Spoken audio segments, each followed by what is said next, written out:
Hitondra amintsika ny fanazavana ankapobeany mahakasika ny teny-tanana amin'ity horonan-tsary ity. Voalohany dia ho jerentsika hoe inona moa izany teny-tanana izany. Ny teny-tanana dia teny, araka ny maha-teny-tanana izay dia teny izy entin'ny marenina mifandray sy mifanerasera, entiny ihany koa hanehoana hevitra amin'ny olona mitovy aminy na amin'ny olona manodidina azy. Izay no atao hoe tenin'ny tanana. Manana singa mandrafitra azy ny teny-tanana toy ny teny rehetrarehetra ihany, dia misy singa anankiefatra izay tsy azo tsinitsinyavina rehefa hanao ny teny-tanana. Voalohany ny tanana, izay tanana mihetsika rehefa maneho azy. Faharoa ny soritava. Ny soritava ny endriky ny tarehinao izany amin'ny teny-tanana dia tena manan-danja be. Manan-danja satria nahoana? Ao ny hanehoanao ny fihetseham-po. Izany hoe ny teny-tanana tsy manana ilay atao hoe lanto-peo, fa ny endriky ny tarehinao no maneho hoe masiaka ve izany? Miteny tsotra ve izany? Manamafy ve izany? Sa mibaiko ve izany? Dia izay no ampiasana amin'ilay soritava. Mampiasa ny habaka ihany koa ny teny-tanana. Inona moa ilay habaka? Ny habaka dia io faritra manoloana ny vatana io. Ampiasana io amin'ny fanehoana teny-tanana. Ohatra ny fanaovantsika ny fihetsika amin'ny teny-tanana ny hoe miakatra tohatra dia manao toy izao. Dia io habaka io no misolo ilay tohatra. Dia izay no ilazana fa mampiasa ary singa tena ilantsika amin'ny fanaovana teny-tanana ny habaka. Fahaefatra dia ny vatana. Miasa ny vatana rehefa manao teny-tanana.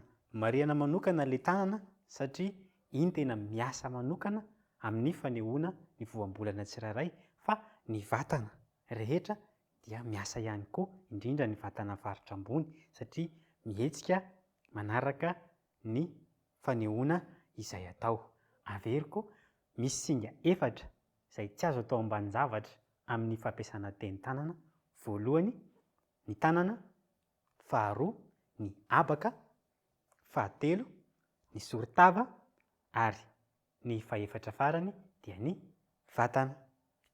Andeha ary ho jerentsika indray hoe manahoana ny firafitry ny fehezan-teny amin'ny teny-tanana. Toy ny teny malagasy dia manana ny firafitrany mazava tsara ny fehezan-teny amin'ny teny malagasy. Dia toy izay ihany koa ny tenin-tanana. Manana ny rafitra ny fehezan-teny ampiasana, fa tsy hoe mahay voambolana dia alefa fotsiny amin'izay hanaovana azy ihany, fa misy rafitra arahana. Dia toy izao izany. Ny amin'ny teny-tanana dia misy an'ireto singa ireto tsy maintsy milahatra hatrany ny fametrahana azy rehefa manao teny-tanana. Voalohany, anaty fehezan-teny-tanana, fehezan-teny, teny-tanana dia tsy maintsy ny fotoana no mandeha aloha. Tsy maintsy ny fotoana no mandeha aloha satria nahoana? Tsy maintsy ny fotoana mandeha aloha satria amin'ny teny-tanana dia tsy misy ilay filazam-potoana toy ny an'ny teny malagasy. Ilay filazam-potoana hoe lasa anio ho avy, na ilay ataontsika hoe ilay mampiasa ilay M na N na haitso. Ny amin'ny teny-tanana izany dia tsy misy an'izay. Dia izay no ilana ilay fotoana mandeha aloha. Manaraka ny fotoana, ny toerana. Rehefa milaza ny fotoana ianao dia aorianan'izay lazainao ny toerana. Lazainao ny toerana. Inona ny antony ilazana an'ilay toerana faharoa? Satria ny teny-tanana dia sary ao an-tsaina avoaka. Ka alohan'ny tantaranao ny manodidina dia tsara fantatra hoe aiza io toerana io. Dia izay no tsy maintsy hanehoana mialoha ilay toerana, izay vao asiana ilay zavatra mitranga sy zavatra miseho eo aorianany. Fahatelo manaraka azy dia hoe iza na ilay lazaina. biby ve io, olona ve io, sa inona io. Dia manaraka azy fahaefatra ilay zavatra miseho na ilay asa atao. Misy zavatra telo tsy maintsy mirindra milahatra manaraka an'izay zany rehefa hanao tenin-tanana.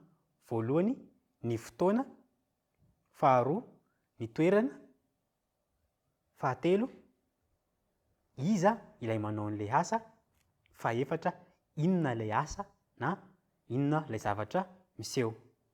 Tsara tadidina ireo ary tsy mety rehefa vao mifangaro satria tsy mivoaka ilay sary izay aseho araka ny voalazako teo aloha.